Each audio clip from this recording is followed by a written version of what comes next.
Hey, what's going on, roleplayers? It's the Bard here, and you know what? Screw the intro. You guys know what's coming. Let's just get right into it.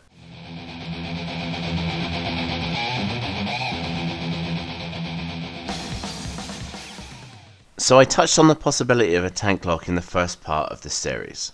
Something that could be worth considering, however, is a small dip into another class. Even though you're concentrating on Hexblade, it might be worth considering a dip into Cleric. Originally I did say that Fighter might be a pretty good choice, and it doesn't mean that it isn't. I just think that Cleric might give you a little bit more versatility, especially when it comes to some of your Hexblade spells. If you were paying attention during the earlier videos, you'll remember that I said that Shield wasn't a very good spell because it doesn't increase with spell slot progression. While it is a good spell for their level, it's not a great spell for the Warlock because of the way that their slots increase automatically. A very good consideration would be the Life or the War domain. This will get you access to a couple of interesting spells, it'll give you a few extra slots, and more importantly it'll give you a bonus proficiency in heavy armor. One very important point that gets overlooked quite a bit is your proficiencies when you multiclass. Page 164 has a list of the proficiencies that you get when you multiclass, and you only get a few from the class because otherwise you would have too many, so it keeps the game somewhat fair and balanced. You might also get a couple of skills here and there, again depending on what you're multiclassing into. But look really carefully at your armor proficiencies. You don't get anything beyond medium. You could use feats to get the proficiencies that you want, but it's not a very good use of a feat, especially considering you have so few in 5th edition. Alternatively, you could start as a character with heavy armor proficiency, but it might not be to your flavour, it might not fit your character theme, so there should be another option. You may already have an established character and you decide that you want to move into a damage sponging or a sentinel role afterwards, and so you are kind of stuck. So what would you do? Both Life and War Domain give you heavy armor proficiency as a bonus proficiency, and because it's a bonus it doesn't fall under the category of multi-class proficiencies that you can pick from. It's just something that you get. As a result, you don't have to worry about when you dip into Cleric, you can do it whenever it suits your purpose or whenever it suits your character. Pact Magic allows you to mix and match your spells and spell slots. So what you're going to want to do is put Shield into your Cleric spells, and then you're going to want to put Cure Wounds from the Cleric list into your Warlock castings. Shield of Faith, Divine Favour, and Shield are great choices for a single first level spell slot because they don't increase with spell progression. However, Cure Wounds does increase with spell progression, and it's worth putting into your Warlock slots. Both Shield and Shield of Faith are great for increasing your AC, and they shouldn't be overlooked just because they're low level castings. Of course, after you've been on the defensive for a while and you've managed to whittle down some of the enemy numbers, it's more advantageous to stop being a damage sponge and to go on to the attack. So War Domain gives you the ability to make some extra attacks as a bonus action. This works very nicely with Divine Favour, which works like a discount elemental weapon. This makes you a somewhat balanced character in offense and defense because most of your stuff is geared towards tanking and damage sponging, but when you do want to go on the offensive, then you can start using bonus actions for additional attacks, and of course your Hexblade's Curse is going to give you all those wonderful offensive benefits, like additional damage and improved threat range. But just like any good tank, you want those additional hit points as well when you kill a creature off. Tanklocks really want to go Pact to the Chain because you can then choose Gift of the Ever-Living Ones as one of your invocations, which is maximised personal healing. If you did take that dip into Cleric, you get Cure Wounds, which you can go into your caster slots for a Warlock. You're going to be able to cast at a maximum level of 5th, maximised with Gift of the Ever-Living Ones. This gives you 40 hit points every time you cast it, plus your spellcasting modifier, which is a great big chunk of hit points. Cloak of Flies isn't giving you any extra defenses, but it is giving you some extra damage that allows you to then concentrate your actions on other things such as dodging and healing. So you don't have to worry too much about am I doing damage to targets, because you're going to be doing something, and then you can concentrate on just staying vertical. As a tank or damage sponge, you're going to be in the thick of it anyway, so having Cloak of Flies on is brilliant because if you do get surrounded, more fool them for getting that close to you. Grasp of Hadar wants to be one of your primary invocations simply because you do want to have access to Eldritch Blast. It is a useful spell, but more importantly it pulls creatures towards you. Now you are going to have certain disadvantages if you have to cast Eldritch Blast into a melee. Nonetheless, it's still an amazingly versatile tool for pulling creatures away from your party and towards you where you want them to be. A few casts of Eldritch Blast will then allow you to use your Grasp of Hadar to round up the creatures and get them to focus on you. As the enemy's movement is forced in your direction, it allows your party to spread out more and get a better angle where they can get better advantages for their actions. If you're completely surrounded and things are looking bleak, then Tomb of Levistus might give you just enough time for your party to turn the battle around. 10 hit points per Warlock level is probably enough for you to sponge almost anything you need to. Now you can't take actions or reactions once you've invoked it, but it's not really a big issue because if Cloak of Flies is running at the time, then it will still continue to deal its damage even if Cloak of Levistus has been used. When it comes to spells, of course Armor of Agathys never stops being an amazing cast. 25 additional hit points and 25 points of retributive damage every time something hits you is nothing to be sniffed at. This combos well with the resistance from Blade Ward or spells like Gaseous Form, and with Cloak of Flies running at the same time you get to deal even more retributive damage as well. Mirror Image never stops being one of my favourite defences, purely because it doesn't require any concentration. Just throw it up, wade into combat, engage with your attackers while they struggle to work out which of the images they should be attacking. I know it gets used a lot, but you're going to have both your hands full, so you want Warcaster, and the advantage on concentration checks when you have been attacked is just too important for any concentration based magic that you might be using. Sentinel continues to be one of my favourite defensive feats.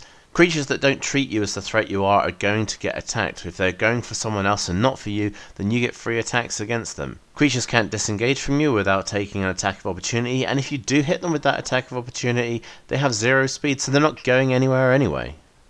Dwarves are perfect for this style of play, Hill Dwarves especially. Now all dwarves get +2 bonus to their constitution, but Hill Dwarves also get an additional hit point per level just because. If you have Dwarven Fortitude as well, you get to spend a hit die every time you take the dodge action. This is going to be maximised by your Gift of the Ever-Living Ones, as well as the fact that you will also get your constitution bonus added on as well.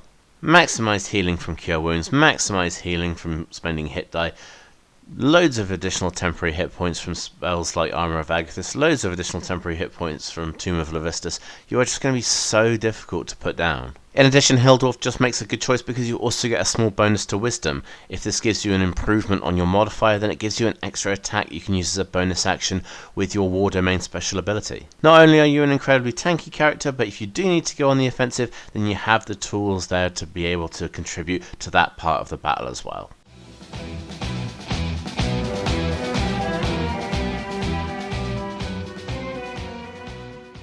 So Curse Caster is the route you take when you want to be a versatile spellslinger. Your cantrips are there to deal damage, your invocations are great for getting hold of spells that actually affect the battle, and the spells that you learn as a warlock can be put towards utilities. You'll also be able to load up on all the rituals that you want because you can put them into your Book of Shadows. Signable Omen gets you Bestow Curse, which is incredible for a multitude of different uses, as well as being creative enough that you can make your own curses up.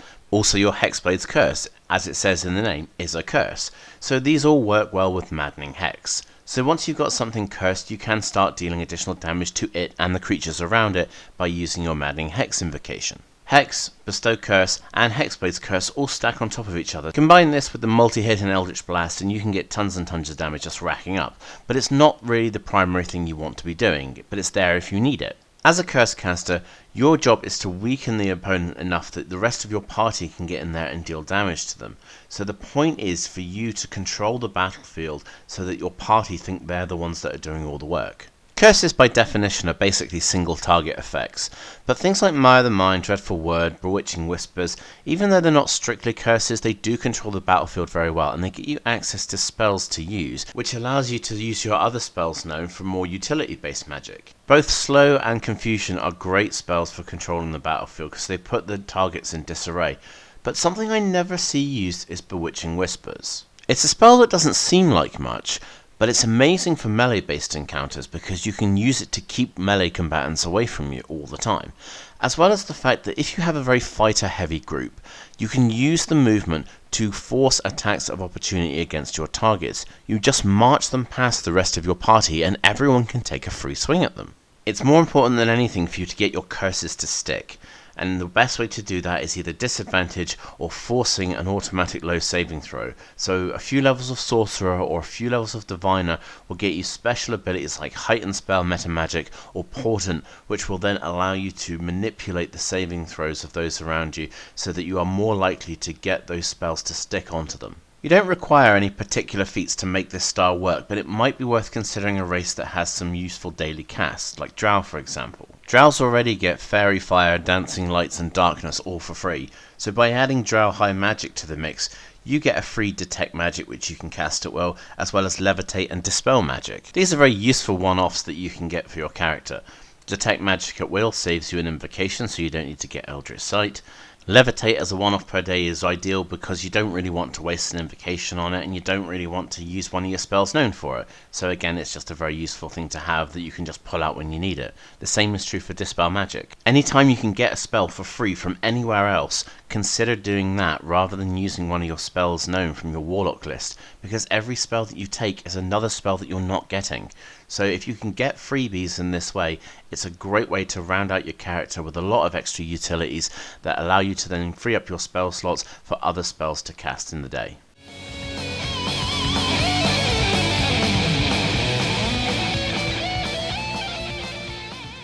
Summoning took a massive hit when it comes to this latest edition.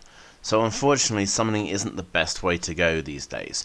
However, by going Demonologist with Warlock, you can get some really interesting effects, and it's not as difficult as it might first appear. So in order for you to have some decent summoning, you want to be able to cast them quite quickly, and the best ones for that are the summon demon spells. However, in many cases, those demons are automatically hostile towards you and everything else. But I think it's very important that you understand that hostile doesn't necessarily mean they're going to attack you.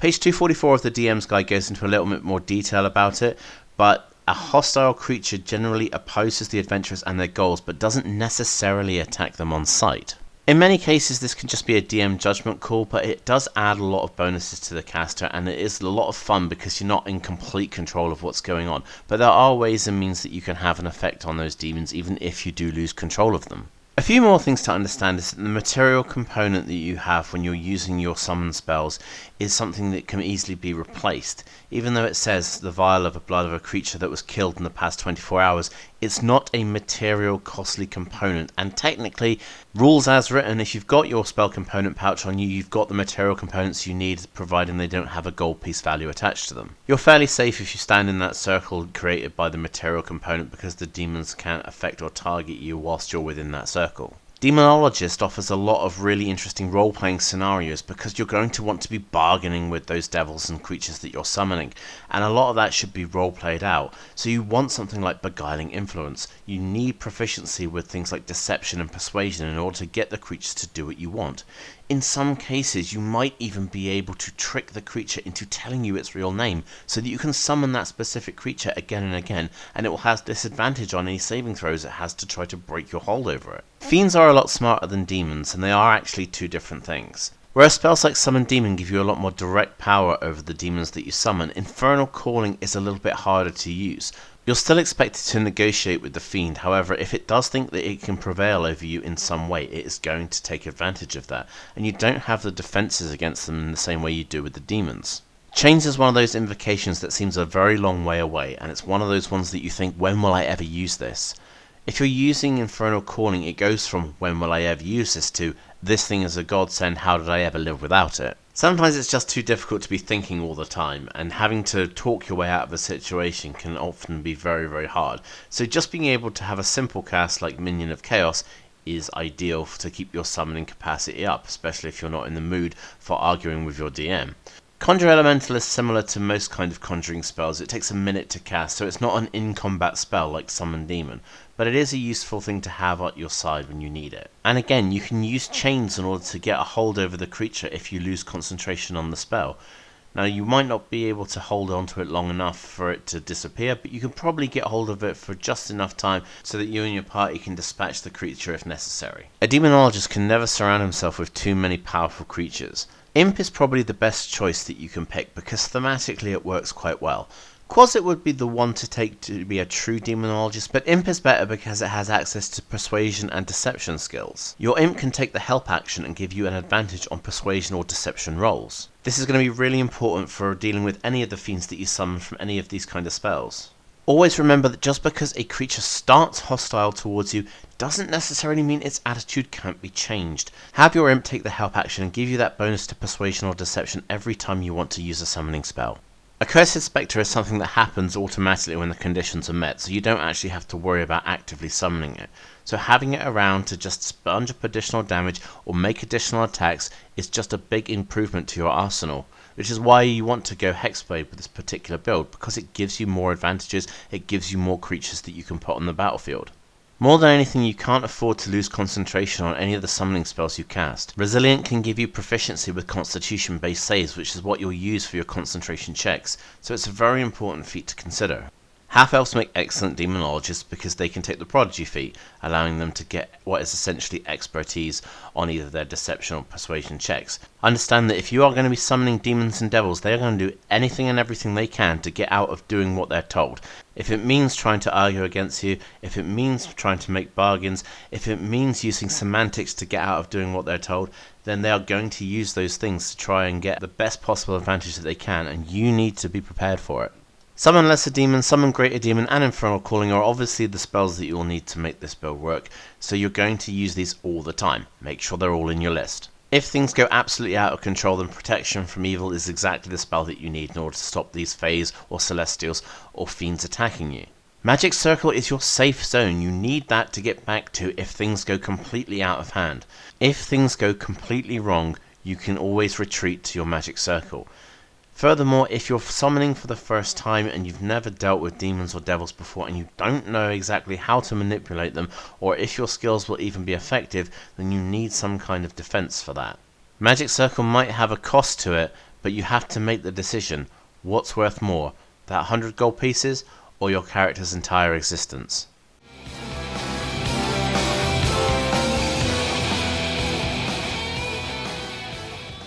Cryomancer is a good all-rounder for the Hexblade. It's got single target damage, it's got defense, and it's got some AoE damage as well. Obviously for the melee portion of this character you want Thirsting Blade and Lifedrinker. These are the primary for any kind of melee character who's going to have multiple attacks and wants to have extra damage.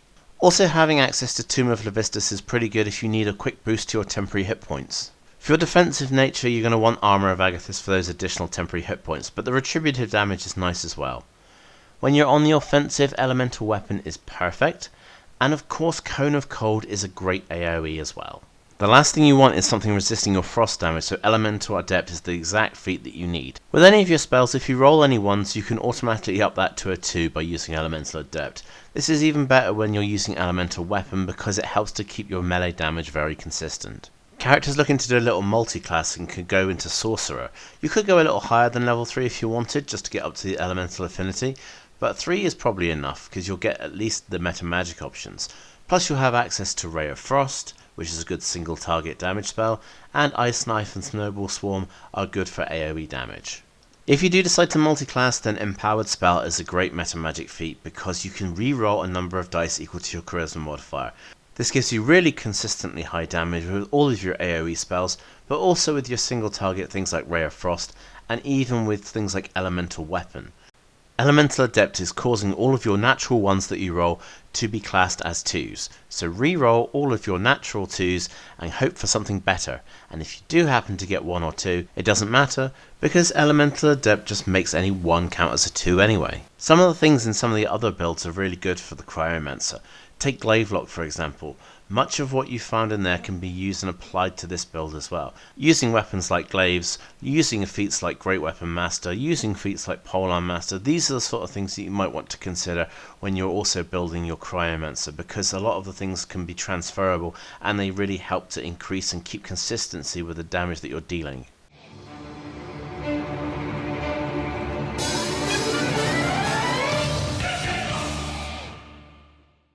Whew.